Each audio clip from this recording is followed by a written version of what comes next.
بسم الله والصلاة والسلام على رسول الله صلى الله عليه وسلم. قال الشيخ محمد بن عبد الوهاب رحمه الله تعالى في كشف الشبهات: ولهم شبهة أخرى وهي ما ذكر النبي صلى الله عليه وسلم أن الناس يوم القيامة يستغيثون بآدم ثم بنوح ثم بإبراهيم ثم بموسى ثم بعيسى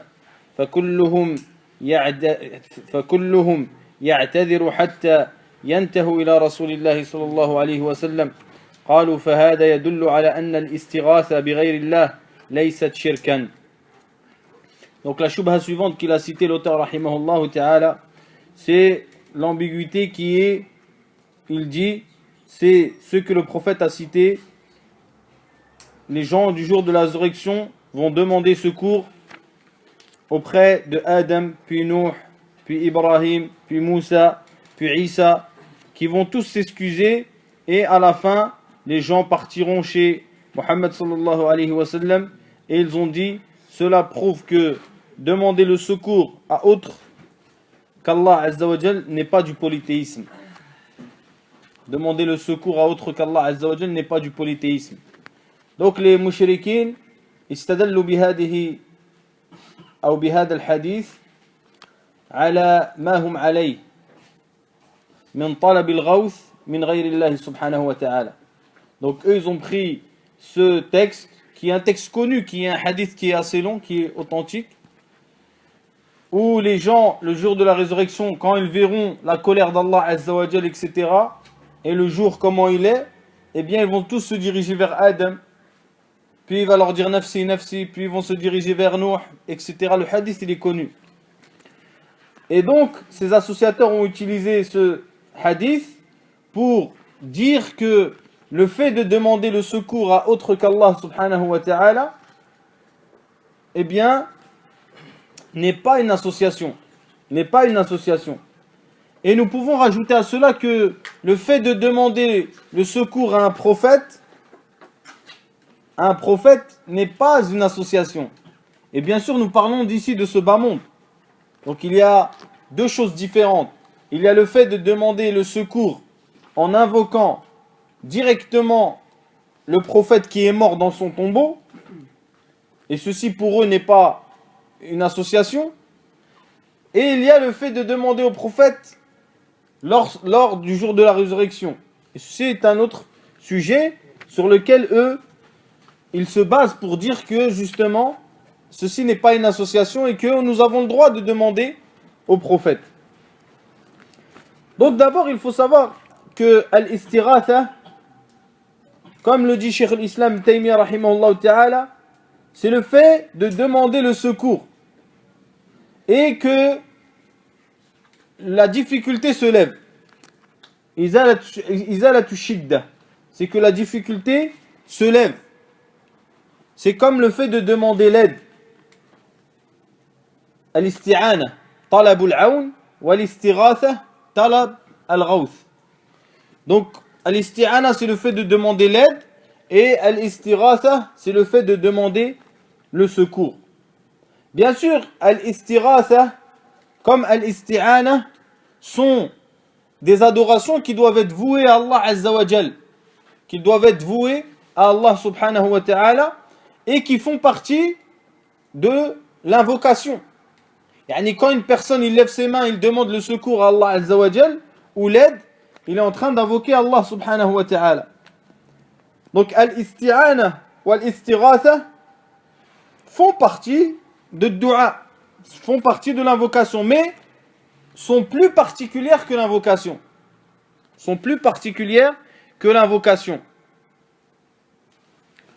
Donc c'est pour ça que al-aslu fil istighatha, c'est que le fait de demander le secours, c'est que tu ne le demandes que à Allah Azza wa Jal, unique sans associé. Tu demandes que à Allah le secours.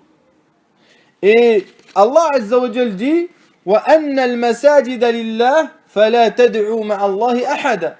Donc nous avons dit que l'istighatha c'était une dua, c'était une invocation. Elle rentre dans l'invocation. Et que l'invocation, tu n'as pas le droit de la demander que à Allah Azza wa Jal. Que ce soit دعاء المسألة أو دعاء العبادة. وقال تعالى, il a dit subhanahu wa ta'ala, إذ تستغيثون ربكم فاستجاب لكم, en parlant des compagnons. Il dit, et lorsque vous demandez le secours à votre Seigneur, il est venu à votre secours. Donc, al-istighatha ibada. Et c'est le fait de demander l'aide d'Allah subhanahu wa ta'ala. Et donc, nous n'avons pas le droit de faire al-istighatha bi ghayrillahi subhanahu wa ta'ala. وقال النبي صلى الله عليه وسلم في الحديث المشهور وإذا سألت فاسأل الله وإذا استعنت فاستعن بالله. Donc si tu demandes, demande à Allah. Et si tu demandes le secours, demande-le à Allah subhanahu wa ta'ala. Donc l'asl, c'est que l'istighatha la takunu illa billah. La base, c'est que la demande de l'aide ne se fait que à Allah subhanahu wa ta'ala. Mais il y a des moments où tu as le droit de demander l'aide à autre qu'Allah subhanahu wa ta'ala. Et la preuve de cela, c'est la parole d'Allah azza wa jal dans l'histoire de Moussa. Dans l'histoire de Moussa, lorsque Moussa a vu une personne de son peuple se chamailler avec une personne du peuple de Pharaon, donc la personne du peuple de Moussa l'a appelé, lui a demandé le secours. Donc il dit فَاسْتَغَاثَهُ الَّذِي مِنْ شِيعَتِهِ Istaghatha bi Moussa. Donc il a demandé le secours à qui? À Moussa alayhi salam. Et Moussa il est venu et فَوَكَزَهُ Moussa فَقَضَى عَلَيْهِ. Donc tu peux demander dans certains cas avec les conditions l'aide d'autres qu'Allah azza wa jal, ou que quelqu'un te vienne en aide ou te donne un secours. Donc il dit le Cheikh rahimahullah ta'ala sur cette ambiguïté. Donc ici c'était une petite introduction avant d'arriver à l'ambiguïté elle-même et la réponse de l'auteur rahimahullah. فالجواب أن تقول سبحان من طبع على قلوب أعدائه فإن الاستغاثة بالمخلوق فيما يقدر عليه لا ننكرها كما قال الله تعالى في قصة موسى فاستغاثه الذي من شيعته على الذي من عدوه. Donc l'auteur il dit justement la réponse est de dire gloire à celui qui a scellé les cœurs de ses ennemis, car on ne renie pas le fait de demander secours à une créature dans le cadre de ce qu'il peut faire, comme dans l'histoire de Moussa lorsque Allah dit l'homme de son parti l'appela au secours contre son ennemi. Donc Moussa alayhi salam, il est venu au secours de celui qui l'a appelé. وكما يستغيث الإنسان بأصحابه في الحرب وغيرها من الأشياء التي يقدر عليها المخلوق ونحن أنكرنا. Donc il y a une chose que l'auteur remet en cause, c'est que Ahl Sunnah wal Jama'a, ils ne remettent pas en cause le fait de demander secours dans ce cas-là, dans le cas où ces conditions sont réunies, et notamment de demander secours à une créature, notamment lorsqu'elle est vivante, présente, et qu'elle entend et qu'elle est capable de faire ce que tu lui demandes. Dans le sens où la personne est présente, elle est vivante, elle entend quand tu lui parles, et qu'elle est capable de t'aider dans ta demande. Comme maintenant quelqu'un, je lui dis isqini, je lui dis donne-moi de l'eau. Donc je lui demande, c'est une demande. Ou n'importe quelle autre demande où la personne est capable, est présente, est vivante et entend. Donc il dit ceci, nous le remettons pas en cause. Ce que remet en cause le Cheikh rahimahullah, وَنَحْنُ أَنْكَرْنَا إِسْتِغَاثَةَ الْعِبَادَةِ الَّتِي يَفْعَلُونَهَا عِنْدَ قُبُورِ الْأَوْلِيَاءِ أو في غيبتهم في الأشياء التي لا يقدر عليها إلا الله. Donc il dit, nous ce que nous avons remis en cause, c'est le fait que vous demandiez des choses aux morts qui sont dans les tombes, ce qu'ils ne peuvent pas faire. et ce que peut faire que Allah Azza wa Jal. Comme nous voyons par exemple aujourd'hui dans certains pays, ils demandent au mort, au maqbour, qui est dans la tombe, par exemple, de lui donner des enfants. Par exemple, une femme et un homme qui n'ont pas d'enfants, ils vont voir al-maqbour et dire Ya wali, ya flan, ya sidi flan, donne-nous des enfants. Mathalan, ça arrive ou ça arrive pas? Eh bien, c'est du shirk akbar. C'est du shirk akbar mukhrij min al-millah. C'est une association majeure qui sort de l'islam. Car ils ont demandé une chose à ce mort. Awalan, il est mort. Il ne peut même pas être bénéfique pour lui. Plus de ça, il n'est pas capable de faire cette demande. Plus de ça, il est absent puisqu'il est mort. Donc cette personne-là n'a aucune force et aucune puissance. Et cette demande-là les mène à l'association et au fait de quitter l'islam. Donc il dit le Cheikh rahimahullah ta'ala, Cheikh l'Islam Taymiyyah rahimahullah, وقد مضت السنة أن الحي يطلب منه الدعاء كما يطلب سائر ما يقدر عليه وأما المخلوق الغائب والميت فلا يطلب منه شيء. Donc c'est واضح. يعني Cheikh l'Islam Taymiyyah il dit, et la sunna c'est que nous pouvons demander à une personne qu'il nous fasse une chose ou qu'il invoque Allah Azza wa Jal pour nous, comme nous lui demanderions n'importe quelle chose dont il est capable. Mais en ce qui concerne les créatures qui sont absentes ou qui sont mortes, eh bien cela nous leur demandons rien. Cela nous leur demandons rien. وقال الشيخ عبد اللطيف ابن عبد الرحمن الشيخ عبد اللطيف بن عبد الرحمن قال استغاثة المخلوق الحي الحاضر فيما يقدر عليه من نصره على عدوه هذا جائز لا نزاع فيه. Donc il dit Cheikh Abdul Latif rahimahullah ta'ala, et le fait de demander secours à une créature qui est vivante, présente, qui est capable de la soutenir contre son ennemi, eh bien ceci est autorisé sans aucune divergence. Sans aucune divergence. Donc celle-ci, l'auteur il ne la remet pas en cause, rahimahullah ta'ala. Celle-ci, il ne discute pas dessus l'auteur. Mais celle que Al-Sunnah wal Jama'a remettent en cause, c'est le fait de demander, comme nous l'avons dit, aux morts, aux absents, ou à des choses qui sont incapables de faire. Des choses qui sont incapables de faire. Donc il est rapporté aussi qu'il y a un homme, donc ceci est interdit pour toutes les créatures. Yani, cela englobe les prophètes comme cela englobe les gens du commun, que ce soit des pieux ou non.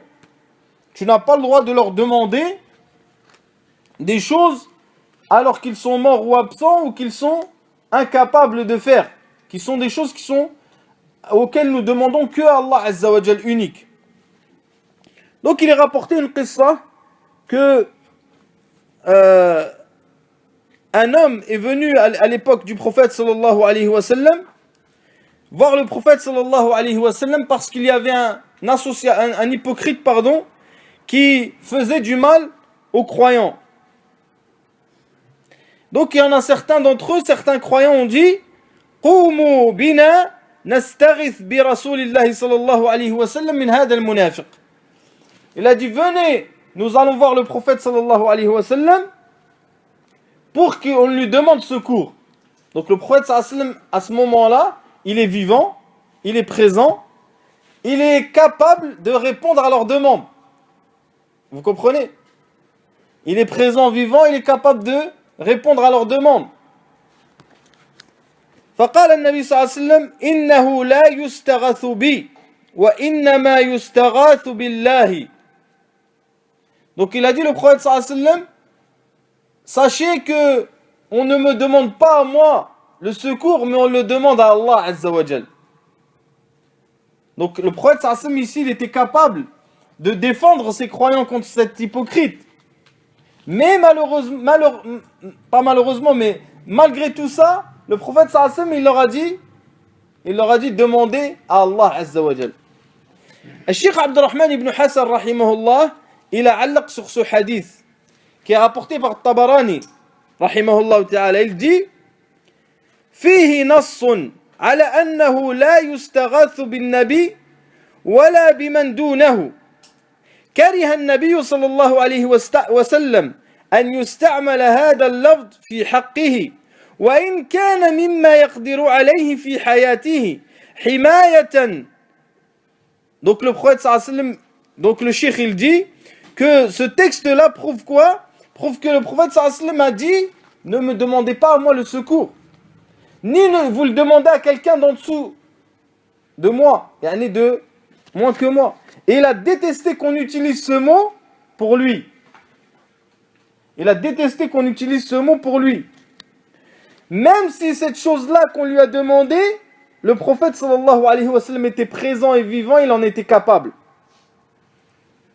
Himayatan li janabat at-tawhid wa saddan li dhara'i ash-shirk wa adaban wa tawadu'an li rabbih wa tahdhiran lil ummah min wasa'il ash-shirk fi al-aqwali wal af'al.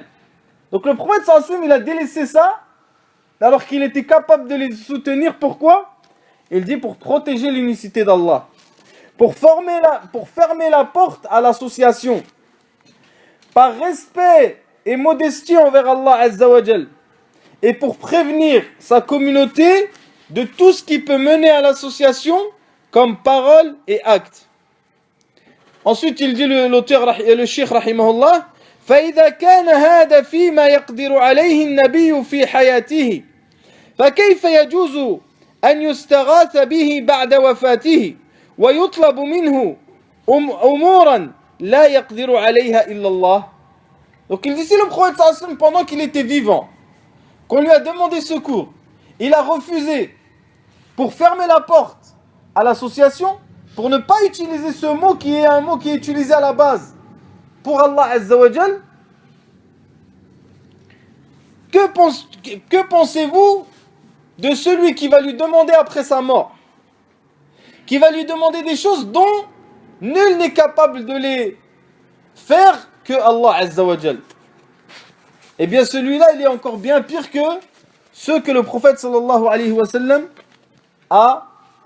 n'a pas répondu. Donc ici l'auteur rahimahullah ta'ala, il est en train de répondre, n'oubliez pas, à l'ambiguïté qui est le fait que ils demandent au prophète Yawm al-Qiyamah, eh bien, et que ce n'est pas du shirk, eh bien que tu as le droit ici de leur demander dans ce bas monde.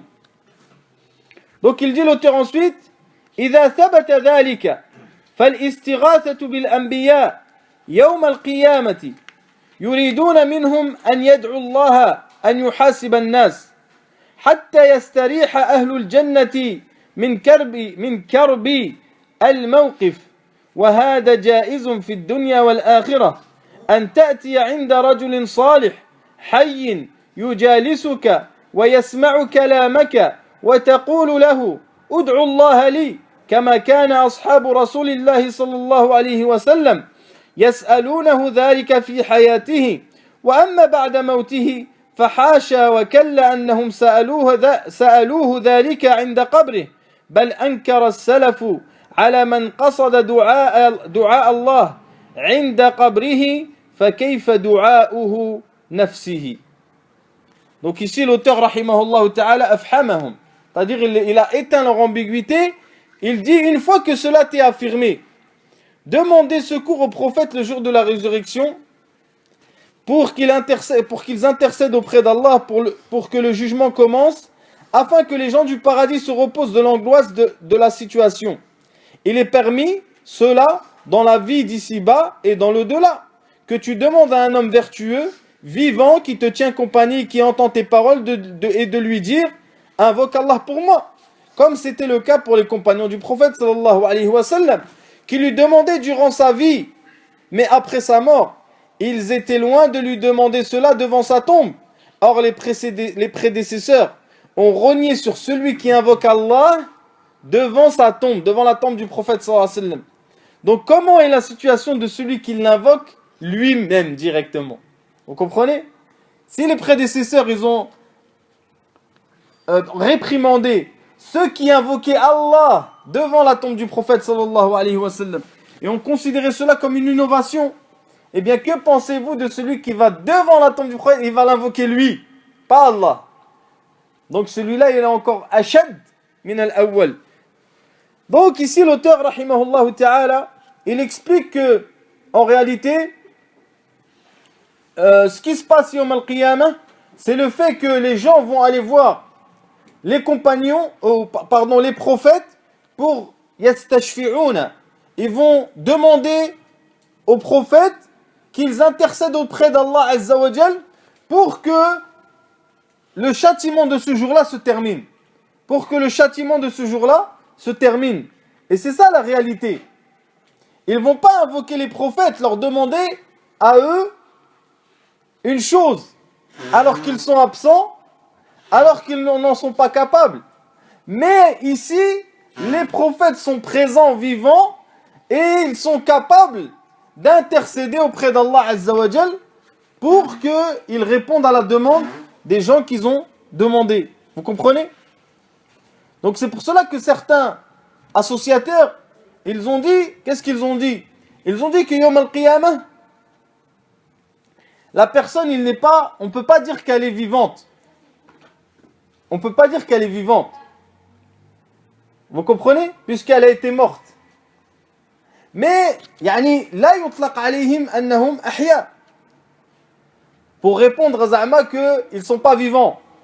Mais, dans le Coran, Allah Azza wa Jal, il dit justement, en parlant de la vie et de la mort, que ceux qui sont après la mort, yutlaq alayhim al-haya. Tu peux dire qu'ils sont vivants. Allah il dit كيف تكفرون بالله وكنتم أمواتا ثم أحياكم ثم يميتكم ثم يحييكم ثم إليه ترجعون. Donc Allah il dit bien, comment vous pouvez me croire à Allah alors que vous étiez morts dans le néant, فأحياكم, il vous a fait vivre, ثم يميتكم, puis il va vous donner la mort, puis il va vous refaire vivre. Donc Allah Azza wa Jalla il a cité que après la mort, c'est la vie. Et qu'on peut dire que telle personne et telle personne est vivante.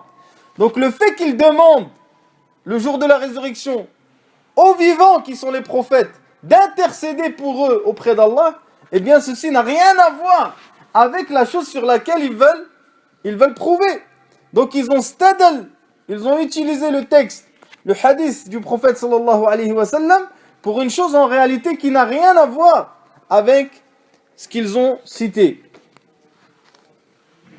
Donc il dit le Cheikh Mohammed ibn Abdel Wahhab rahimahullah ta'ala dans un autre texte, il dit وهذا الذي يقع من الناس يوم القيامة مع الرسل هو من باب سؤال الحي الحاضر والتوسل إلى الله بدعائه كما كان الصحابة رضي الله عنهم يسألون رسول الله صلى الله عليه وسلم في حياته أن يدعو لهم. Donc il dit l'auteur rahimahullah dans un autre livre, il dit ce qui se passera le jour de la résurrection avec les prophètes fait partie de la demande à une personne qui est vivante et présente. Et le fait d'intercéder par leur invocation auprès d'Allah subhanahu wa ta'ala. Comme le faisaient les compagnons lorsque le prophète sallallahu alayhi wa sallam était vivant, eh bien il lui demandait d'invoquer Allah pour eux lorsqu'il leur arrivait une chose. Puis il dit كما في حديث الاستسقاء وغيره ولما توفى رسول الله صلى الله عليه وسلم. Donc il dit comme al-istisqa, lorsque la personne est rentrée dans la mosquée alors que le prophète sallallahu alayhi wa sallam était sur al-minbar, il était sur la chair, eh bien l'homme a demandé, le hadith rapporté dans les deux recueils authentiques, il a demandé au prophète sallallahu alayhi wa sallam qu'il invoque Allah pour que la pluie elle tombe. Donc le prophète sallallahu alayhi wa sallam a levé ses mains et a invoqué Allah pour que la pluie tombe. Il dit, et lorsque le prophète sallallahu alayhi wa sallam mourut, لم يكونوا يفعلون عند قبره شيئا من ذلك البتة. Donc il dit, lorsque le prophète sallallahu alayhi wa sallam mourut, aucun des compagnons n'est rapporté de lui qu'ils allaient devant sa tombe pour lui demander, alayhi salatu wassalam. ففرق أصحاب رسول الله صلى الله عليه وسلم وهم أعلم هذه الأمة وأفضلها بين حالتي الحياة والممات وكانوا يصلون على النبي عند دخول المسجد وخروجه وعلى المنابر وهكذا. Donc il dit, et les compagnons ont fait la différence, et ce sont ceux qui connaissent le mieux dans cette communauté et les meilleurs entre le prophète sallallahu alayhi wa sallam lorsqu'il était vivant, et à ce moment-là tu as le droit de lui demander qu'il invoque Allah azza wa jal, et la situation du prophète sallallahu alayhi wa sallam une fois qu'il est mort, et qu'à ce moment-là tu peux plus lui demander, alors qu'ils priaient sur le prophète sallallahu alayhi wa sallam plusieurs fois dans la journée. Comme il dit l'auteur, lorsqu'il rentrait dans la mosquée, lorsqu'il sortait de la mosquée, lorsqu'il faisait les sermons, lorsque il parle, il prie sur le prophète sallallahu alayhi wa sallam, etc. Donc il prouve que ils n'ont pas oublié le prophète sallallahu alayhi wa sallam. Mais ils n'ont pas été devant sa tombe l'invoquer, lui demander qu'ils règlent leurs affaires. Alors qu'après sa mort, il y a eu beaucoup de grosses affaires. Il y a eu beaucoup de niza'at. Mais malgré tout, ils n'ont pas été devant la tombe du prophète sallallahu alayhi wa sallam pour demander qu'il les aide ou lui demander le secours. وقال الشيخ الإسلام تيمية رحمه الله تعالى ولم يقل أحد أن التوسل بالنبي هو استغاثة به وقد اتفق المسلمون على أن نبيا شفيع يوم القيامة وأن الخلق يطلبون منه الشفاعة. Il dit, le Cheikh l'Islam, il a dit que personne n'a dit que le fait de at-tawassul, c'est-à-dire l'intercession, c'était le fait de le fait de demander l'intercession au prophète sallallahu alayhi wa sallam yawm al-qiyamah, c'était le fait de lui demander secours. Et il dit, les musulmans sont tous d'accord que le prophète sallallahu alayhi wa sallam est un intercesseur yawm al-qiyamah et que les gens lui demanderont l'intercession et non pas, ils vont pas lui demander, l'intercession, qu'est-ce que ça veut dire? Qu'il intercède auprès d'Allah azza wa jal pour que le cadre dans lequel ils sont, la situation dans laquelle ils sont, se termine et que le jugement il débute pour que les gens du paradis rentrent au paradis. Vous comprenez? C'est-à-dire, ça ne veut pas dire qu'ils demandent l'intercession au prophète sallallahu alayhi wa sallam. Parce qu'après, les associateurs ils vont dire, regarde, on peut demander l'intercession. Alors non, c'est-à-dire qu'ils ont demandé au prophète d'intercéder pour eux auprès d'Allah pour que ce jour-là aille vite et pour que les gens du paradis rentrent au paradis. Donc c'est pour ça qu'il est rapporté aussi, il rapporte Abu Ya'la d'après Ali ibn al-Hassan ibn Ali, al-Isnad il est Hassan, il dit أنه رأى رجلا يجيء إلى فرجة عند قبر النبي صلى الله عليه وسلم. Donc une fois que le prophète sallallahu alayhi wa sallam il est mort, il était dans sa maison, alayhi sallam, il a été enterré dans sa maison. Et les compagnons ont comme fermé ce lieu. Ce lieu-là, il était comme fermé, justement pour fermer la porte au fait de tomber dans l'association. Et il y a un homme qui est venu à l'époque du fils de Al-Hassan, qui est venu dans une petite forja, un petit trou, et il s'est mis, et il a commencé à invoquer là-bas. Et ensuite, il l'a interdit. Il lui a interdit Ali ibn al-Hassan. Ensuite, il lui a dit, je vais te rapporter un hadith que j'ai entendu de mon père, de mon grand-père, du prophète sallallahu alayhi wa sallam. Ni'man nasab.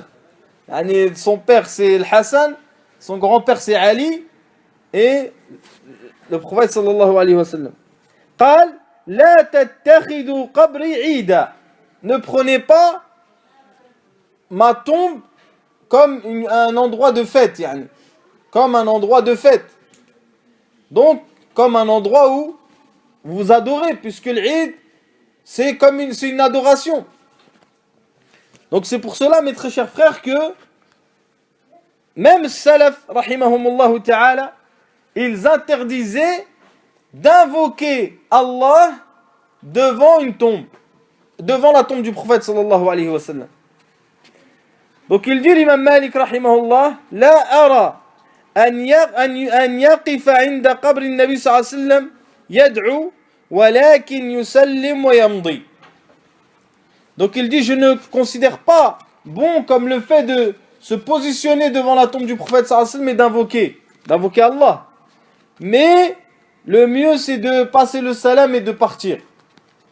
Et ils ont cité d'autres que c'était une innovation. Le fait de venir devant la tombe du prophète sallallahu alayhi wa sallam pour invoquer Allah. Et le fait de venir à la tombe du prophète sallallahu alayhi wa sallam pour l'invoquer, comme on l'a vu, je l'ai vu moi personnellement, des gens qui viennent là-bas et qui invoquent le prophète sallallahu alayhi wa sallam, il y en a beaucoup. Eh bien ceci est une shirk akbar qui fait que la personne c'est un kafir. Il va lui jusqu'à la mosquée de Médine pour faire la Umrah ou le Hajj, meskin, yani. Il va là-bas, il revient sans dîne. Car celui qui invoque autre qu'Allah Azza wa Jal, c'est un mushrik, billah. Il a associé Allah Azza wa Jal et il est sorti de l'islam. Ensuite, il dit l'auteur, rahimahullah ta'ala, وَلَهُمْ شُبْهَةٌ أُخْرَى وهي قصة إبراهيم عليه السلام لما ألقي في النار اعترض له جبريل في الهواء فقال ألك حاجة فقال إبراهيم عليه السلام أما إليك فلا قالوا فلو كانت الاستغاثة شركا لم يعرضها على إبراهيم. عجيب. Il dit l'autre ambiguïté c'est l'histoire de Ibrahim. Quand il fut jeté dans le feu, Jibril lui est apparu dans les airs et lui a dit: as-tu besoin de quelque chose? Ibrahim lui dit: de toi non. Ils disent: si demander secours était du polythéisme, il ne l'aurait pas proposé à Ibrahim. Regardez, c'est-à-dire avec la qissa de Ibrahim pour dire que demander le secours à autre qu'Allah n'est pas du shirk. Wal'iyadu billah. Donc l'histoire de Ibrahim, c'est une histoire où Ibrahim, ils l'ont mis dans la catapulte et ils l'ont jeté dans un feu ardent. Et pendant qu'il était dans les airs, eh bien, Jibril est venu à lui et lui a demandé: est-ce que tu as un besoin? Est-ce que tu as un besoin? Et Ibrahim lui a dit: non. Et dans la vraie version qui est authentique, il a dit Hasbi Allah wa ni'mal wakil. C'est ça qui est authentique. Après, même la qissa en elle-même, certains savants considèrent que c'est une qissa qui a des choses qui ne sont pas authentiques. Mais ce qui est authentique, c'est le hadith qui est rapporté d'Ibn Abbas, où il dit, lorsque Ibrahim fut jeté au feu, il a dit Hasbi Allah wa ni'mal wakil. C'est ça qu'il a dit. Donc eux, ils se disent, si demander le secours à autre qu'Allah était de l'association, comment Jibril alayhi salam, qui est l'envoyé d'Allah Azza wa Jal, il ne descend que par la volonté d'Allah, serait venu proposer à Ibrahim le secours? Vous comprenez? Donc ça veut dire que, comme si, ce qu'ils veulent dire, Allah Azza wa Jalla a envoyé Jibril pour proposer du shirk à Ibrahim. En gros, c'est ça. Wal'iyadu billah. Donc déjà, premièrement, cette qissa, elle est rapportée par Ibn Jarir al-Tabari rahimahullah ta'ala et d'autres. Ibn Kathir rahimahullah ta'ala, il considère que c'est un athar qui est rapporté par certains prédécesseurs pieux. Et que ça n'a pas de relation avec la parole du prophète sallallahu alayhi wa sallam, ni la parole d'un compagnon. Ce qui est rapporté du compagnon, c'est la parole d'Ibn Abbas qui dit que lorsque Ibrahim fut jeté dans le feu, il a dit Hasbi Allah wa ni'mal wakil. Et il dit, Cheikh l'Islam Taymiyyah rahimahullah ta'ala, وما يروى أن الخليل لما ألقي في النار قال له جبريل سل قال حسبي من سؤالي علمه بحالي ليس له إسناد معروف وهو باطل بل الذي ثبت في الصحيح عن ابن عباس أنه قال حسبي الله ونعم الوكيل قالها إبراهيم حين ألقي في النار وقد روي أنه قال هل من حاجة قال ما أما إليك فلا وقد ذكرها الإمام أحمد وغيره. Donc il dit aussi, la version qu'a cité l'auteur ici, rahimahullah ta'ala, où il a demandé est-ce que tu as un besoin, il a dit pas de toi, pas de toi. En ce qui concerne l'autre version qui a été rapportée aussi, est-ce que lorsque Jibril lui a dit demande, dans une autre version il dit, où Jibril lui a dit demande, demande, et il lui a dit il me suffit de demander à celui qui connaît ma situation, Allah Azza wa Jal. Eh bien, Cheikh l'Islam dit que cela est batil et il n'a pas de preuve. Donc il répond l'auteur rahimahullah ta'ala. Donc la réponse, comme vous savez mes frères, elle est un peu comme celle que nous avons citée précédemment pour le texte précédent.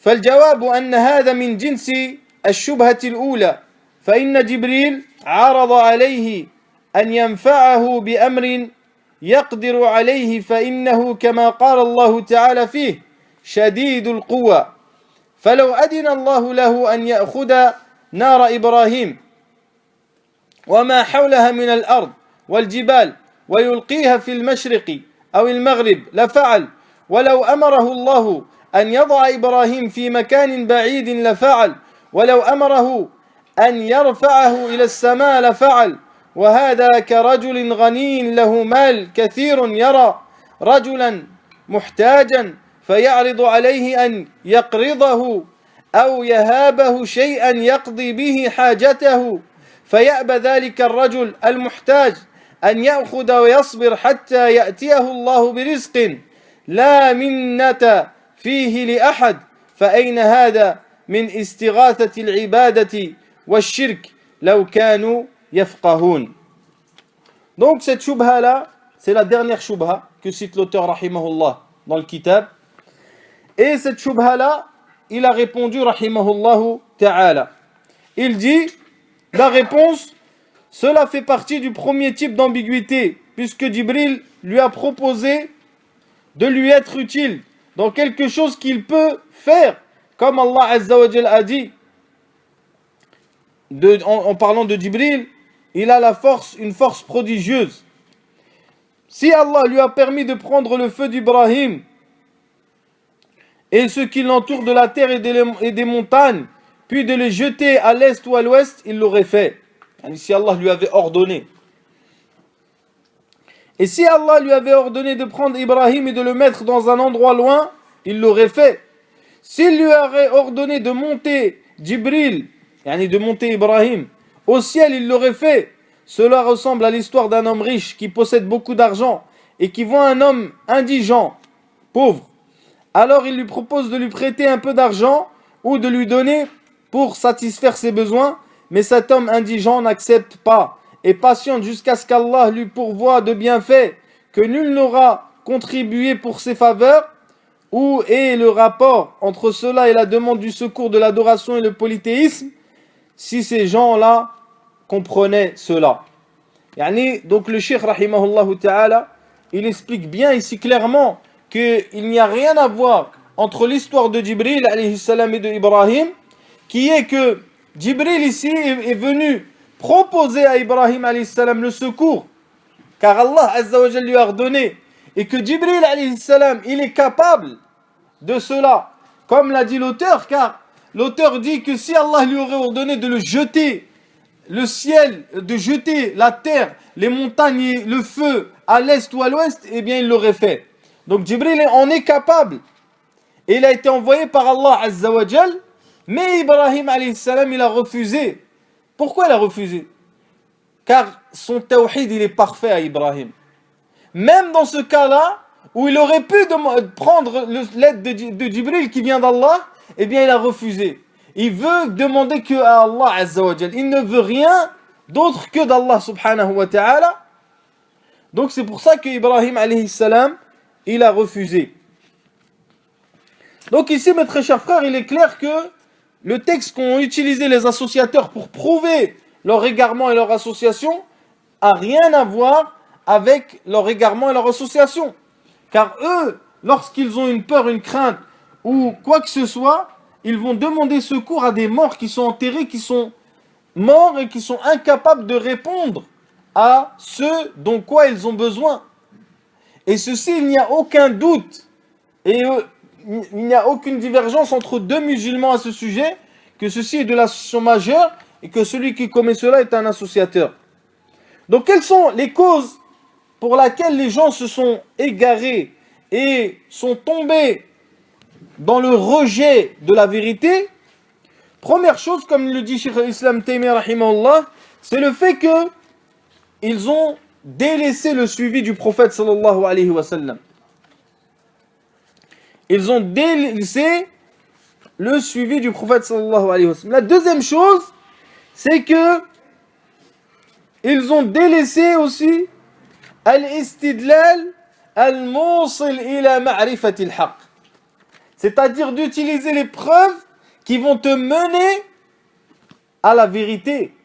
Et eux, ce qu'ils ont fait, ils ont utilisé les preuves pour les mener à l'égarement. Yani, qu'est-ce qu'ils ont fait eux? Le problème, c'est qu'ils ont i'taqad, thumma, ils ont stadal. Vous comprenez? Ils ont i'taqad, thumma, ils ont stadal. C'est-à-dire qu'ils ont cru, ils ont vu que ça c'est bon, il faut le faire, puis ils ont cherché toutes les preuves, même celle qui est ambiguë, pour l'utiliser dans leur égarement.